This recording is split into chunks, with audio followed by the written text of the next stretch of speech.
नमस्कार, स्वदेश न्यूज देख रहे हैं आप। मैं हूं आपके साथ राखी और बात करेंगे हिंसा, कार्यकाल और सवाल। खरगोन में हिंसा के 5वें दिन जनजीवन सामान्य हो रहा है। जिंदगी पटरी पर लौट रही है, लेकिन प्रदेश में जो राजनीति के सवाल जवाब हैं, जो आरोप प्रत्यारोप हैं, उसकी सियासत को हवा मिली है। बयानों का दौर लगातार जारी है। हिंसा को लेकर ट्वीट से जो विवाद उपजा वो ठंडा नहीं पड़ रहा। भले ही बुलडोजर की कार्रवाई घरों को नेस्तनाबूद कर रही हो, लेकिन हिंसा पर राजनीति नहीं थम रही है। ऐसे में पूर्व मुख्यमंत्री दिग्विजय सिंह ने बीजेपी पर जमकर हमला बोला। उन्होंने ट्वीट कर कहा कि बीजेपी ये जानती है कि बिना पत्थर उछाले कुर्सी नहीं मिलती, इसलिए हथियार के रूप में कभी जज्बात को तो कभी जान को हथियार बनाती है। सांप्रदायिक उन्माद भाजपा का सबसे खतरनाक राजनीतिक हथियार है। अपने ट्विटर हैंडल पर उन्होंने ट्वीट करते हुए लिखा कि जिस जिले में दंगा होगा उसकी पूरी जवाबदेही जिला कलेक्टर और एसपी की होगी। उन्होंने कहा, यदि ये संदेश मुख्यमंत्री दें तो कभी दंगा नहीं हो सकता। दिग्विजय सिंह ने यह भी ट्वीट किया कि मेरे 10 साल के कार्यकाल में एक भी सांप्रदायिक दंगा नहीं हुआ। दिग्विजय के ट्वीट पर भाजपा विधायक रामेश्वर शर्मा ने पलटवार किया। उन्होंने कहा कि दिग्विजय सिंह दूसरे जिन्ना बनने की राह पर हैं। उनका कार्यकाल औरंगजेब बाबर जैसा रहा। वो दंगाइयों को खुलकर समर्थन करते हैं और उनके कार्यकाल में गंज बसौदा जिला उनके ही मंत्री की गला काटकर हत्या कर दी गई थी। रामेश्वर शर्मा ने कहा कि दिग्विजय सिंह के कार्यकाल में मुस्लिमों का बोलबाला था, हिंदुओं को अपनी आवाज उठाने तक का अधिकार नहीं था। ऐसे में सवाल यही है कि आखिर कौन हिंसा की आग को हवा दे रहा है? कौन नहीं चाहता कि शांति के टापू मध्य प्रदेश में अमन चैन ना रहे? आखिर क्यों और कौन हिंदू मुस्लिम कर रहा है? ये वाकई बड़ा और गंभीर सवाल है। और देखिए, खरगोन में तो जो है आम जन जो है, जो जनजीवन है, वो धीरे धीरे पटरी पर लौट रहा है। लेकिन मध्य प्रदेश में क्या हो रहा है, यहाँ की जो सियासत है ये इस तरह से क्यों बिगड़ी हुई है? क्यों लगातार ये ठंडी नहीं पड़ रही? और इससे किसको कितना फायदा मिल जाएगा? चर्चा करेंगे, कुछ प्रतिक्रिया है वो सुनते हैं। शहर काजी भोपाल ने ये माननीय गृह मंत्री जी से मुलाकात में कहा कि मस्जिदों में हम मुसलमानों से आग्रह कर रहे हैं कि सब मस्जिदों में कैमरे लगाए जाएं। तो हमने उस बात का स्वागत किया कि मस्जिदों में सीसीटीवी कैमरे लगाए जाएं और सीसीटीवी कैमरे को पुलिस मुख्यालय से जोड़ दिया जाए। साथ में हमने एक और आग्रह पूर्वक बात की है कि चूंकि उनका बड़ा दिल है और वो चाहते हैं कि सब लोग राष्ट्रीयता और सब लोग जो सामाजिक गतिविधियों में भाग ले रहे हैं, तो उसमें हमने ये कहा है कि जितने भी भोपाल के बड़े विद्यालय ले लीजिए, राष्ट्रीय स्तर के विद्यालय ले लीजिए, केंद्र का विद्यालय ले लीजिए, और इन विद्यालयों में भी अब सीसीटीवी कैमरे लगाने लगे। क्लासरूम में बच्चों को, छात्रों को क्या पढ़ाया जा रहा है टीचर द्वारा। तो हमने आग्रह किया शहर काजी साहब से कि सारे मदरसों में भी जो है सीसीटीवी कैमरे लगा दीजिए। क्या बच्चे पढ़ रहे हैं और क्या मौलवी पढ़ा रहे हैं, ये उसमें क्लियर हो जाएगा। तो मन में किसी के कोई दुविधा, भ्रम, कोई साजिश काम ही नहीं करेगी जब सब चीजें पाक साफ होंगी। तो और इसलिए ये होना चाहिए, मदरसों में भी लगाए जाने चाहिए सीसीटीवी कैमरे। मदरसों को लेकर कोई शंका है क्या?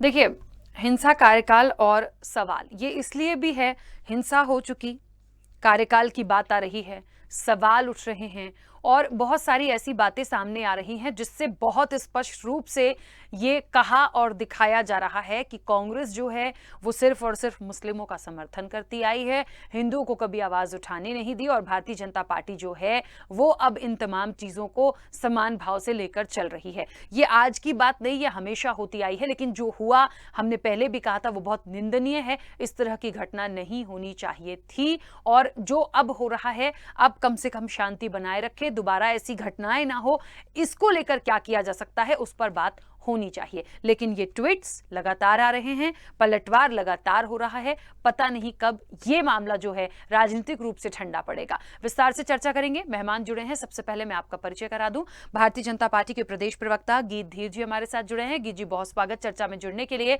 और कांग्रेस के प्रदेश प्रवक्ता योगेश गुप्ता जी हमारे साथ जुड़े हैं। योगेश जी, आपका भी बहुत स्वागत है।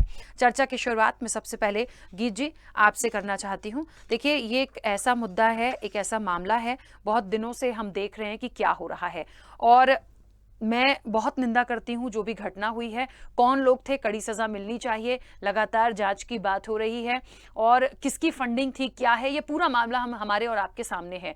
पर मुझे बहुत दुख है इस बात का कि लगातार जो प्रतिक्रियाएं आती हैं, जो वार पलटवार राजनीतिक रूप से हो रहा है, ये ठंडा क्यों नहीं पड़ रहा है? ये कब ठंडा पड़ेगा? क्यों बार बार ऐसा हो रहा है कि कांग्रेस को ये कह दिया जाता है कि सिर्फ मुस्लिमों का समर्थन करते हैं और कहीं ना कहीं ये बात भी कि दिग्विजय सिंह जो हैं ये दूसरे जिन्ना की राह पर चल पड़े हैं, उधर से रामेश्वर शर्मा का भी पलटवार है, दिग्विजय सिंह अलग नहीं। ये सब क्या है और क्या इससे जो हम शांति चाहते हैं क्या वो मिल जाएगी? कि शांति की बात हो रही है तो शांति तो मध्य प्रदेश में बिल्कुल जनता के लिए मिलेगी और जनता को शांति दिलवाने के लिए हम प्रतिबद्ध हैं। भारतीय जनता पार्टी का किसी से कोई विवाद नहीं, लेकिन अगर कोई विवाद करेगा तो उसको छोड़ा नहीं जाएगा, उसको बख्शा नहीं जाएगा, इसके लिए भी हम प्रतिबद्ध हैं। आपने मुस्लिम तुष्टीकरण की राजनीति की बात करी थी राखी जी, तो भारतीय जनता पार्टी कभी किसी मुस्लिम तुष्टीकरण की राजनीति की बात नहीं करती। चाहे उत्तर प्रदेश के चुनाव की बात देख लीजिए, हम तो बोल रहे हैं हमें मुसलमानों के वोट मिले, क्योंकि हम तो देश के प्रत्येक नागरिक को समान दृष्टिकोण से देखते हैं। और लेकिन ये देखिए, गदर पिक्चर के टाइम पे गदर करने वाले आरिफ मसूद किसके संरक्षण में छूट जाते हैं, उनके ऊपर कुछ नहीं कार्रवाई होती। क्या दिग्विजय सिंह इसके लिए जिम्मेदार नहीं थे? उस टाइम पे दिग्विजय सिंह की सरकार थी। और आप बात कर रहे हैं, हुजूर विधायक माननीय रामेश्वर शर्मा जी के फूड प्रोटेम स्पीकर भी रहे हैं, तो निश्चित रूप से उन्होंने जो बात बोली है बिल्कुल सही बात बोली है कि ये दिग्विजय सिंह जी इस प्रकार के बयानबाजी क्यों करते हैं। अच्छा, इनके आप देखिए, नेहरू जी कांग्रेस पार्टी से आते हैं, वो नेहरू बोलते थे कि मैं एक्सीडेंटल हिंदू, और वही चीज जो है ये दोहरा रहे हैं। ये किस प्रकार का जो है एक वातावरण बनाना चाहते हैं। ओसामा को जी बोलते हैं, जो देशद्रोही है, जो उसने देश के लिए नुकसान पहुंचाया। बाहर जाके जो है विदेशों में ये लोग हिंदुस्तान की बुराइयां करते हैं, वहाँ कसीदे पढ़ते हैं, कुणाल कामरा जैसे लोगों के लिए बोलते हैं कि आओ मैं तुम्हारा शो करवाऊंगा। दिग्विजय सिंह जो है, अच्छा, नक्सलवादियों को और आप जो देखें सिमी के आतंकवादियों को संरक्षण देने वाले लोग हैं ये। वो इस टाइम पे कुएं को अगर आप देखें तो हथियार निकलते थे। मध्य प्रदेश में क्या हाल कर दिया था दिग्विजय सिंह की सरकार में, किसी से छुपा हुआ नहीं है। बंटाधार तो बोलते ही थे, लेकिन आतंकवाद के साथ में इनके कनेक्शन कितने बाहर आए, और एक बार नहीं हजारों बार की बात है। कुछ दिन पहले भी एक आजादी का वीडियो उनका बाहर आया था, उसमें आजादी मांग रहे थे। काहे की आजादी चाहिए दिग्विजय सिंह जी को? आजादी किस चीज की मांग रहे हैं देश में रहकर? तो किस बात में ये एक वर्ग विशेष को बरगलाने का काम क्यों करते हैं? चाहे आप करेली की घटना देख लीजिए, वहाँ कांग्रेस की सरकार है, वहां पर आप देखिए 25 से 30 हिंदू घायल हुए हैं, लेकिन क्या कार्रवाई होती है? वहां पर बोलते हैं भड़काने वाले भाषण चल रहे थे, भड़काने वाले गाने चल रहे थे, गीत चल रहे थे। ये क्या शोभा देता है? और क्यों नहीं बोलेंगे? इनके जो पूर्व राष्ट्रीय अध्यक्ष रहे कांग्रेस पार्टी के, फिरोज के पोते राहुल जी, वो जो है स्वयं कुल्ले और आचमन में अंतर नहीं जानते। उनको तब मंदिर याद आ जाते हैं जब चुनाव आता है। तो ये आचरण तो इनका स्वाभाविक सी बात है। इटालियन मम्मी और इनके रॉबर्ट जीजा जी जो हैं, वो जो सिखाएंगे उसके जो ऊपर चल रहे हैं दिग्विजय सिंह जी। अब देखिए, कांग्रेस पार्टी के पास में कोई विकल्प नहीं बचा है जनता के सामने हाथ जोड़ के माफी मांगने के लिए। इस प्रकार की, अच्छा, मनमोहन सिंह जी की बात भी मैं याद करवाता हूँ। देखिए, मैं आदर करता हूँ, लेकिन बोलते थे मुसलमानों का हक इस देश की संपत्ति में सबसे पहले है। ये वर्ग विशेष की इस प्रकार से आप तारीफ करके क्या दिखाना चाहते हो, जबकि आतंकवादियों का साथ दे रहे हो आप? ये बात बिल्कुल साफ है। यहाँ पर मैं ये नहीं कह रहा कि हर मुसलमान गलत है, लेकिन मैं ये कह रहा हूँ जिन्होंने पत्थर बरसाए हिंदुओं के शोभा यात्रा पे, उनको आप कोई कार्रवाई किए बिना छोड़ देते हो। आपको वहां पर मुस्लिम तुष्टीकरण की राजनीति याद आ जाती है, आपको अपना वोट बैंक दिखता है। आरिफ मसूद जो कि मध्य क्षेत्र से आज विधायक हैं, गदर पिक्चर के समय इन्होंने जो गदर किया था किसी से छुपा हुआ नहीं है। दिग्विजय सिंह के समय पे नहीं हुआ था क्या? उसके बाद मुल्ताई का जो था वो हत्याकांड, 24 लोगों को मरवा दिया था, उसमें क्या हुआ था? ये कहते हैं हमारे जमाने में तो कुछ हुआ नहीं, गौ हत्या की बात कर ली जाए। तो ये कांग्रेस का आचरण जो है अब जनता देख चुकी है और इन्हें नकार चुकी है। अभी तो स्वीकार कर लेना चाहिए कि हम किसी भी तरीके से चाहे जनता को बरगला लें। तो अब ये जो है अमन और शांति की जो प्रदेश है, ये हिंदू मुस्लिमों में लड़ाई झगड़ा करवा के और अपनी राजनीति की रोटियां सीखना चाहते हैं, लेकिन इसमें सफल नहीं हो पाएंगे। अब ये देख रहे हैं और इसलिए बरगला रहे हैं। अब ये वही दिग्विजय सिंह है जिनको अभी कुछ दिन पहले सजा हुई थी, फिर भी बाज नहीं आ रहे, क्योंकि इनको सत्ता जो है वो बहुत भूखे हैं। सत्ता की भूख जो है वो इनको बहुत लग रही है, और केवल इसलिए सिर्फ वर्ग विशेष की तुष्टीकरण की राजनीति कांग्रेस पार्टी कर रही है। ठीक है, मैं वापस आती हूँ।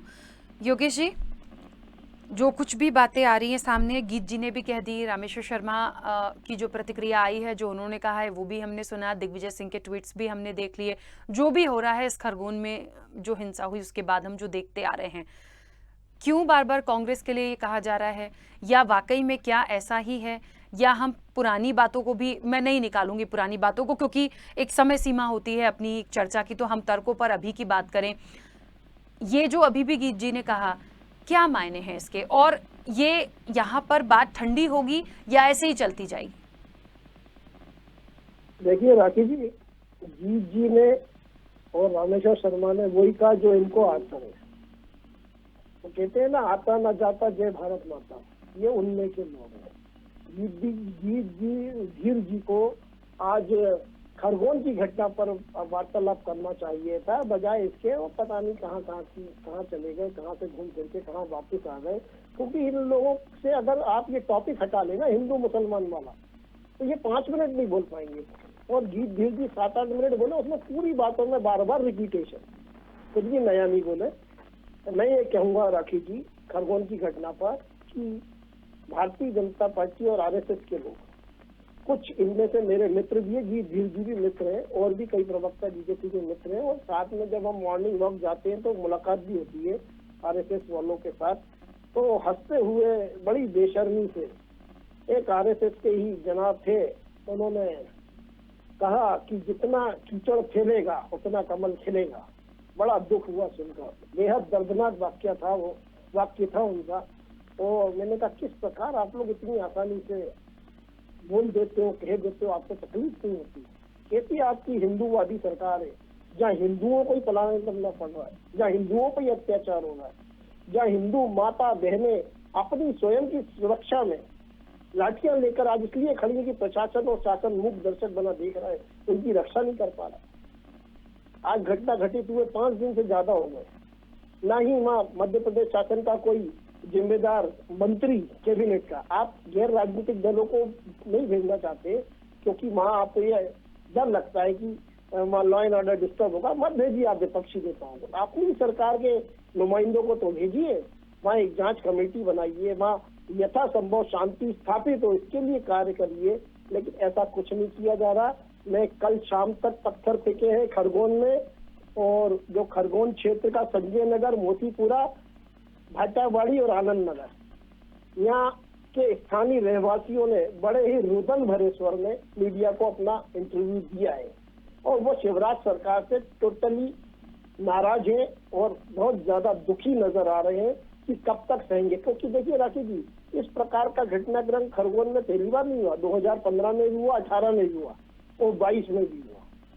दिग्विजय सिंह जी के 10 साल के शासनकाल में इस प्रकार का एक भी घटनाक्रम घटित नहीं हुआ।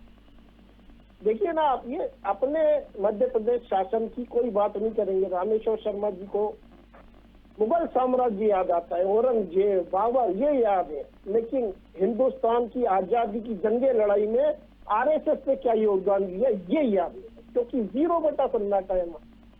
तथा कथित माफी वीर सावरकर ने 1000 से ज्यादा बार माफियां मांगी। तो ये इनका आचरण है। आज महंगाई जैसे ज्वलंत मुद्दे, गीत जी आ रही हूँ। ये हिंदू हित की बात करते हैं। कैसा हिंदू हित है? हमारे हिंदू युवा आज 33 लाख से ज्यादा बेरोजगार है, मध्य प्रदेश शासन के रजिस्टर्ड पोर्टल पर डले हुए। हिंदू किसान भाइयों ने पहले कार्यकाल में 23,000 से ज्यादा आत्महत्या करी, दूसरे कार्यकाल में 4,000 से ज्यादा मर गए।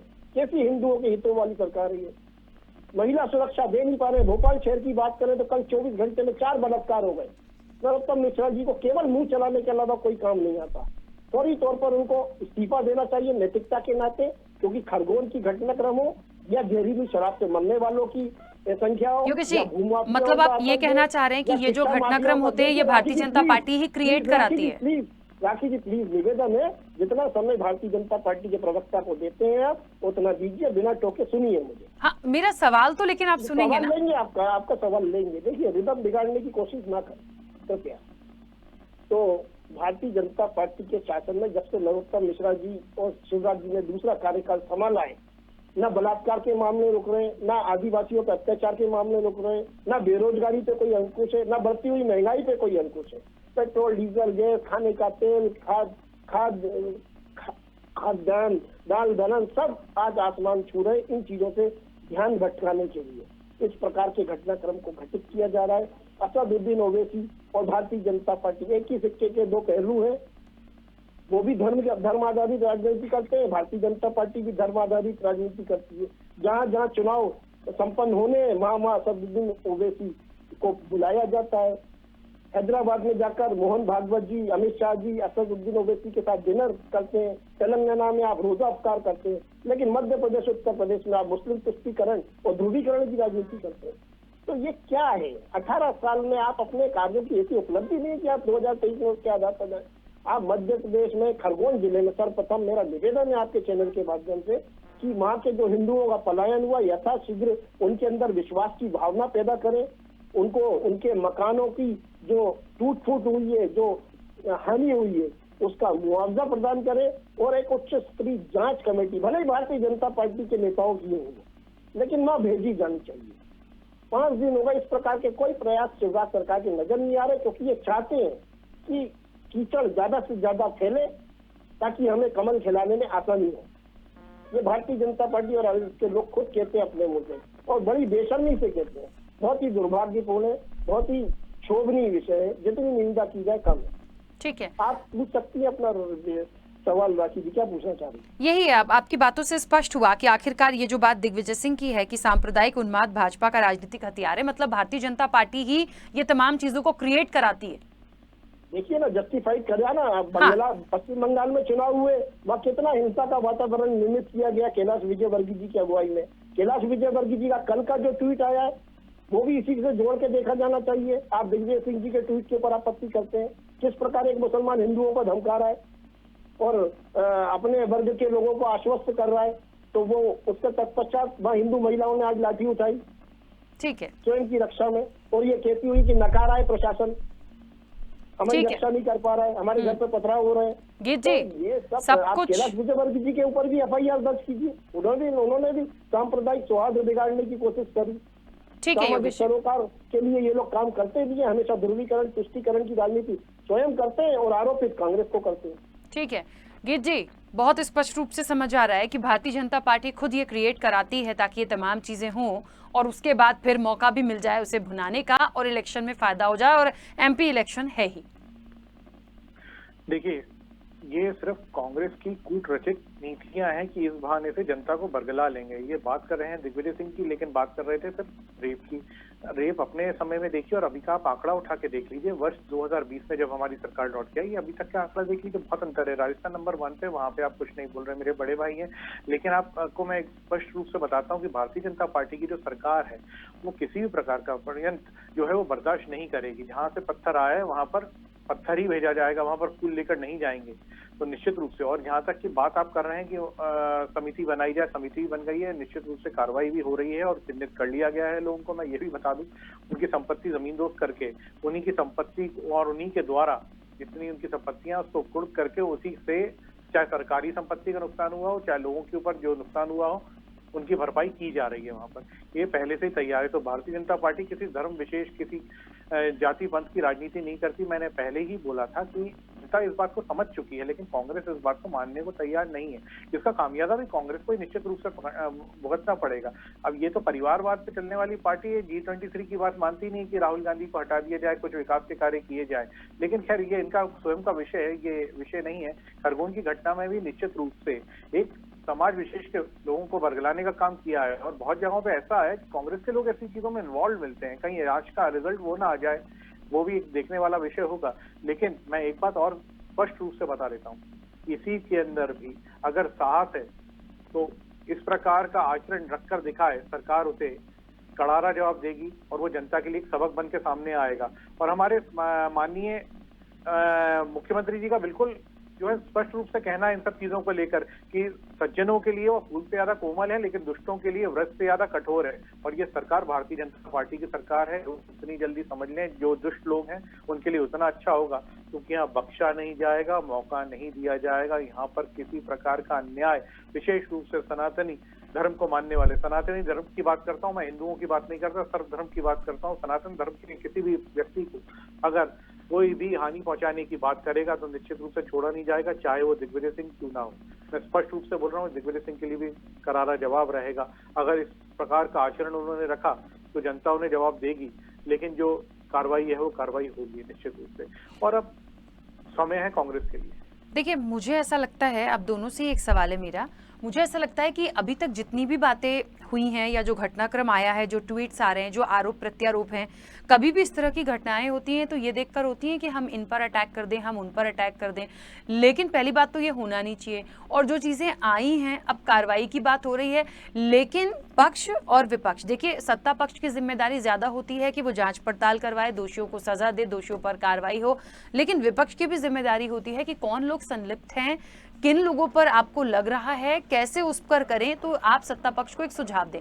मुझे लगता है इस तरह की चीजों में या सांप्रदायिक रूप से जब कोई चीजें आती हैं तो मिलकर काम करें, ताकि भविष्य में ऐसी चीजें हमारे मध्य प्रदेश में ना हो। यहाँ तो उल्टा ही हो रहा है। योगेश जी, पहले आप बोलिए। देखिए राखी जी, कांग्रेस पार्टी का प्रतिनिधि मंडल ने मिलकर डीजीपी से निवेदन किया था आज से 2 दिन पहले। शिवराज सरकार से निवेदन किया था। आप जिस व्यक्ति से बात कर रहे हैं उन्होंने हेलो होल्ड पर रखा है। हाँ योगेश जी बोलिए। आवाज आ रही? हाँ योगेश जी आवाज आ रही? बोलिए। देखिए, कांग्रेस प्रतिनिधि मंडल 2 दिन पहले डीजीपी से भी मिला था और शिवराज प्रशासन के जिम्मेदार लोगों से भी मिला था और यही निवेदन किया था कि यथासंभव कोशिश की जानी चाहिए खरगोन के हालात सामान्य हो सके। और ये जो बार बार आरोपित करते हैं कांग्रेस पार्टी को, कांग्रेस ने कभी भी धर्म आधारित राजनीति नहीं करी राखी जी, ना कांग्रेस पार्टी इस प्रकार की कोई मंशा रखती है। हम सभी धर्मों के लिए काम करते आए हैं और पिछले 70-72 सालों का इतिहास बताता है कि कांग्रेस ने जंगे आजादी के लिए, देश की विकास के लिए कितना योगदान दिया है। आज हम और आप देखकर अगर टेक्नोलॉजी के माध्यम से इस डिबेट का हिस्सा है तो निश्चित रूप से कंप्यूटर क्रांति के जनक राजीव गांधी, स्वर्गीय राजीव गांधी को इसका श्रेय जाता है। 21वीं सदी के भारत के नव निर्माण में उन्होंने बहुत ज्यादा योगदान दिया था और उस चीज का विरोध भी सबसे ज्यादा अटल बिहारी वाजपेयी और अडवाणी जी ने किया था। ये परिवारवाद की बात करते हैं, मैं उस पर इसलिए नहीं जाऊंगा कि परिवारवाद से भारतीय जनता पार्टी अछूती नहीं है। ये हिंदू मुसलमान की बात करते हैं, शहनवाज हुसैन कौन है, मुख्तार अब्बास नकवी कौन है, ये धीर से ज्यादा कोई नहीं जानता है। तो इस प्रकार आप जो राहुल गांधी के नाम के आगे बार बार फिरोज गांधी का नाम लगाते हैं तो क्या जताना चाहते हैं? इससे जनता का क्या भला होने वाला है, आम जनता का? ठीक है, आप अपने आंगन में भी झांकिए, जहाँ देखेंगे राम माधव की भतीजी ने किससे शादी करी है जरा खोजिए या माधव साहब से पूछिए। तो देखिए, आपको दामाद तो मुसलमान चाहिए मगर राजनीति में मुसलमानों से परहेज है आपको। तो ये होता है तुष्टीकरण, ये होता है ध्रुवीकरण। ये जो 2 शब्द रटने से नहीं होता है, इम्प्लीमेंटेशन और जो दिख रहा है ना जनता को वो सामने आना चाहिए। इसलिए मैं लेके आया हूँ। मैं जाना नहीं चाहता था परिवारवाद के ऊपर। परिवारवाद, कैलाश सारंग के बेटे कौन है आज, कैलाश जोशी के बेटे कौन है, सुंदरलाल पटवा के भतीजे कौन है, कैलाश विजयवर्गीय का बेटा है कि नहीं विधायक आकाश विजयवर्गीय, नरोत्तम मिश्रा के बेटे तैयार हो रहे, कार्तिक के चौहान आ चुके थे फील्ड में, गोपाल भार्गव के बेटे ऑलरेडी राजनीति में।